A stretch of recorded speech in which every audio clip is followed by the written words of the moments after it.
दोस्तों, क्या आपने कभी सोचा है कि एक रेलवे स्टेशन पे कोई ऐसा राज छिपा हो सकता है जो पूरे गांव को दहला दे। आज हम आपको लेकर जा रहे हैं एक ऐसी कहानी में जहां एक सीरियल किलर न्यूली मैरिड लड़कियों को निशाना बना रहा है। ये कहानी है ओडेला रेलवे स्टेशन की, जहां हर सुहाग रात एक खूनी खेल बन जाती है। एक ऐसी कहानी जिसमें एक औरत किसी का कटा हुआ सर पुलिस स्टेशन में लेकर आती है। सोचो कितना खतरनाक होगा वो पल। आखिर कौन है वो कातिल जो नई दुल्हन को मौत के घाट उतार रहा है? कौन सी ऐसी गर्दिश है जो एक ऑर्डिनरी इंसान को इतना खतरनाक बना देती है? चलिए शुरू करते हैं इस थ्रिलर की कहानी जो आपको अपनी कुर्सी से हिलने नहीं देगी। ओडेला गांव का एक छोटा सा रेलवे स्टेशन। सुबह का वक्त एक औरत जिसके कपड़े कीचड़ से सने हुए हैं पुलिस स्टेशन के अंदर दाखिल होती है। उसके हाथ में एक किसी इंसान का कटा हुआ सर है। पुलिस स्टेशन में मौजूद एसआई लक्ष्मण हैरान रह जाता है जब वो पूछता है कि लाश कहाँ है, तो वो औरत उनको एक कुएं के पास ले जाती है जहाँ एक बिना सिर की बॉडी रस्सी से लटकी हुई है। पुलिस वाले लाश को बाहर निकालते हैं। इसी बीच हम मिलते हैं अनुदीप से, एक आईपीएस ऑफिसर जो अपनी ट्रेनिंग के लिए इस गांव में आया है। उसका मानना है कि हर क्रिमिनल को पकड़ना मुमकिन है, लेकिन क्या वो जानता है कि ओडेला में जो हॉरर्स उसका इंतजार कर रहा है वो उसकी सारी नजरिया बदल देंगे। इसके बाद फ्लैशबैक में हम देखते हैं राधा और उसके पति तिरुपति को। तिरुपति का एक भाई चंदू भी है जिसका रिश्ता अपनी कजिन से तय हुआ है। राधा के घर के बगल में ही वेंकटेशा और माधवी की नई शादी हुई है और आज उनकी सुहागरात है। उसी रात एक और कैरेक्टर हमें दिखाया जाता है, विवेक, जो माधवी से प्यार करता था।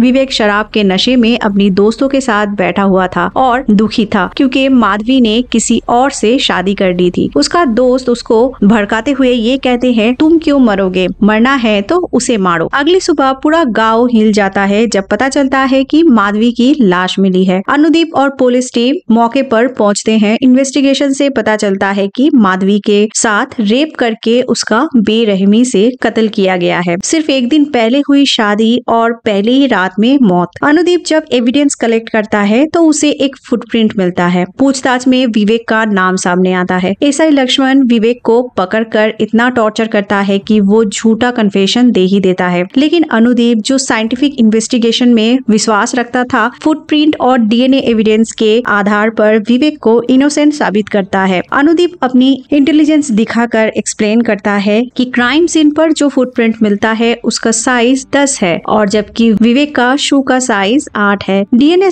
टेस्ट से पता चलता है कि रेपिस्ट की एज 30 के आसपास है जबकि विवेक सिर्फ 20 साल का ही है। जैसे ही विवेक को छोड़ा जाता है, पुलिस स्टेशन में एक और फोन आता है। गांव में एक और नई दुल्हन की कत्ल हो गया है। अनुदीप समझ जाता है कि ये कोई नॉर्मल क्रिमिनल नहीं है, ये एक साइको किलर है जो न्यूली मैरिड लड़कियों को टारगेट कर रहा है। रात में अनुदीप दोबारा क्राइम स्पॉट पे जाता है और उसे एक फोन मिलता है जिसमें किलर की आवाज रिकॉर्ड हुई है। इस रिकॉर्डिंग में किलर विक्टिम से पूछता है, तुम्हारी फर्स्ट नाइट कैसी थी? मुझे सब कुछ बताओ। तुम्हारे हस्बैंड ने तुम्हारे साथ क्या क्या किया?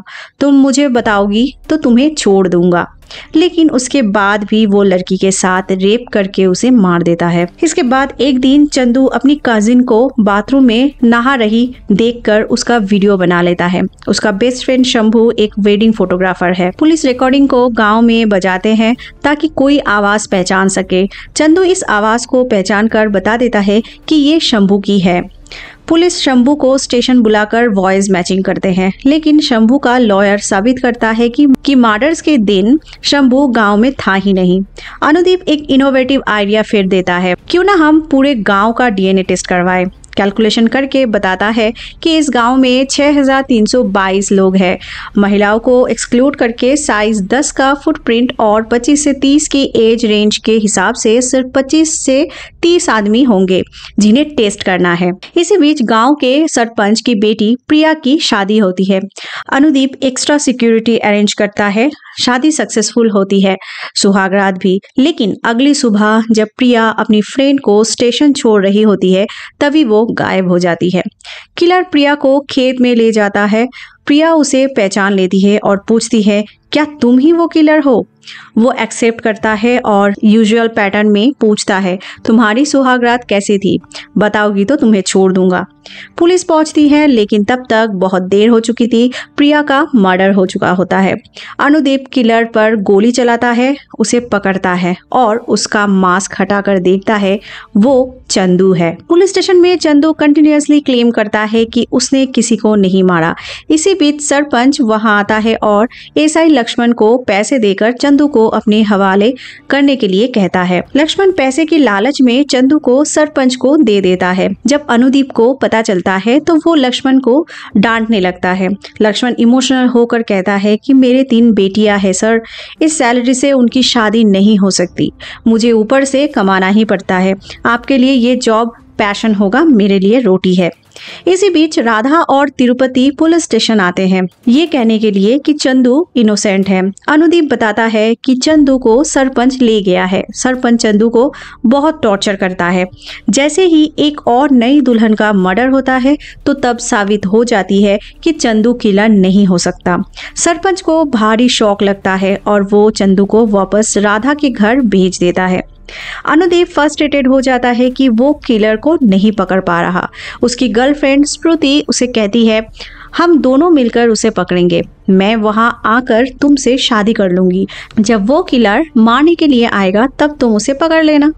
अनुदीप लोकल टीवी पे अनाउंस करता है कि वो शादी कर रहा है और किलर को चैलेंज देता है कि तुम में दम है तो मेरी वाइफ को किडनैप करके दिखाओ। शादी के बाद अनुदीप और स्मृति के घर में एक नोट मिलता है, शादी मुबारक हो, मैं तुम्हारा चैलेंज एक्सेप्ट करता हूँ। दूसरी तरफ चंदू, शंभू और तिरुपति ड्रिंक कर रहे होते हैं। शंभू फिर से कमेंट करता है कि उस पुलिस ऑफिसर की वाइफ बहुत खूबसूरत है। चंदू गुस्सा होकर कहता है, मैं अपने हर जख्म का बदला लूंगा। उसी रात राधा को एक बॉक्स मिलता है जिसमें काफी सारे वुमेन्स अंडरगारमेंट्स और ज्वेलरी होते हैं। शॉक्ड राधा इन गहनों को लेकर पहले सरपंच के घर जाती है और फिर दूसरे विक्टिम्स के घरों पर, ये कंफर्म करने के लिए कि ये आइटम्स उनके हैं। वो देखती है कि चंदू और तिरुपति घर पर नहीं है। अगली सुबह तिरुपति अनुदीप के घर काम करने आता है। तभी राधा का कॉल आता है, सर बेडरूम में चेक कीजिए, क्या स्मृति मैडम है? अनुदीप चेक करता है तो तब तक स्मृति गायब हो चुकी थी। राधा रोते हुए बताती है, सर वो किलर कोई और नहीं, मेरा पति तिरुपति है। उसने इतनी सारी लड़कियों को मारा है और अब स्मृति मैडम को भी किडनैप कर लिया है। राधा डिस्परेटली सर्च के बाद तिरुपति को एक सूखे कुएं में स्मृति के साथ पाती है। वो चिल्लाती है, तुम ये क्या कर रहे हो, उस लड़की को छोड़ दो।